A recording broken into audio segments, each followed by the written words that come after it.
Hallelujah. स्वागत है आप सबका मेरी भविष्यवाणियों की पुस्तक में।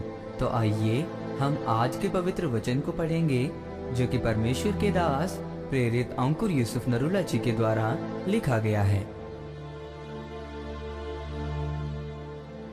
पहचान के बाद जाहिर होना। जैसा कि इफिसियों की पुस्तक अध्याय 1 उसकी 17 आयत में लिखा है कि हमारे प्रभु यीशु मसीह का परमेश्वर जो महिमा का पिता है तुम्हें अपनी पहचान में ज्ञान और प्रकाश की आत्मा दे। मेरे प्रियो, बाइबल में लिखा है कि तुम सत्य को जानोगे तो सत्य तुम्हें आजाद करेगा। लेकिन क्या आप ये जानते हैं कि ये परमेश्वर की एक मास्टर योजना नहीं है। जानोगे शब्द का मतलब है गिनोस्को। ये जो सत्य आप जानोगे तो आपको आजादी मिलेगी।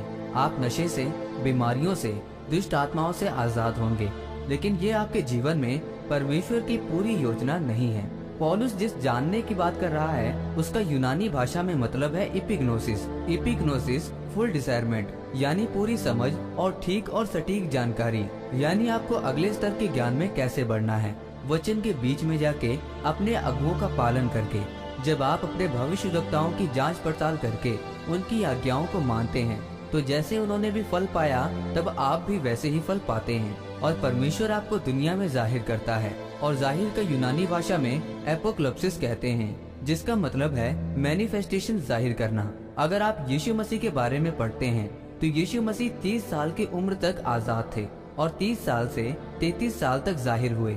उन्होंने लंगड़ों को चंगा किया, अंधों को चंगा किया, मुर्दों को जिंदा किया। पौलुस ने कहा, अब मेरे परमेश्वर का पिता तुम्हें अपने पहचान में ज्ञान और प्रकाश की आत्मा दे। जिस काम के लिए आपका चुनाव हुआ उस काम को आप करें। यानी अगर जैसे एक व्यक्ति ने पाप को, नशों को छोड़ दिया है तो अब परमेश्वर ये चाहता है कि आप एक पास्टर के रूप में अगुआ बने या आप एक कामयाब व्यापारक बने। आज जैसे लोग कहते हैं कि मैं आत्मा में, सेवकाई में, व्यापारक में कैसे बढ़ूं, उसके लिए आपको पहचान में अगले स्तर के ज्ञान में बढ़ना होगा। जब यीशु मसीह के ऊपर जाहिर करने का आत्मा आया तब यीशु ने लंगड़ों को चंगा किया तो चारों ओर उसका यश फैल गया। और जहाँ भी यीशु मसीह होते थे तो बहुत सी भीड़ उसका पीछा करती थी और चेलों को खाना खाने तक का समय नहीं मिलता था। मेरे प्रियो, अगर आप जाहिर होना चाहते हैं तो अपने जीवन में परमेश्वर के हाथ को और कामों को देखना चाहते हैं तो आपको परमेश्वर की पहचान में बढ़ना होगा। अगर आप परमेश्वर को जानने के बाद भी लोगों को माफ नहीं करते हैं और उन्हें गिराने की कोशिश करते हैं तो इसका मतलब आप परमेश्वर की पहचान में अधूरे हैं। लेकिन आज लोग जाहिर इसलिए नहीं हो पाते हैं क्योंकि ये बपतिस्मा लेकर भी रात को गंदी फोटो देखते हैं। और अगर वो व्यक्ति पहचान में बढ़े तो उसे मालूम होगा कि अगर तेरी आंख निर्मल हो तो तेरा शरीर उजियाला, और अगर तेरी आंख अंधेरी हो तो तेरा पूरा शरीर भी अंधेरा होगा। और जैसे ही वो पहचान में बढ़ता है, व्यवहारिक ज्ञान में बढ़ता है, तो दुनिया की कोई नकारात्मक श्राप आपको जाहिर होने से रोक नहीं पाएगा। आमीन। आइए इस प्रार्थना को आप मेरे साथ एक मन होकर करें। सर्वशक्तिमान परमेश्वर, इस वचन के लिए मैं आपका धन्यवाद करता हूँ।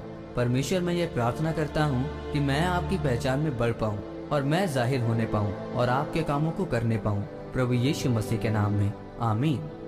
परमेश्वर आप सबको आज के वचन के ऊपर मनन करने के द्वारा आशीषित करें, आमीन।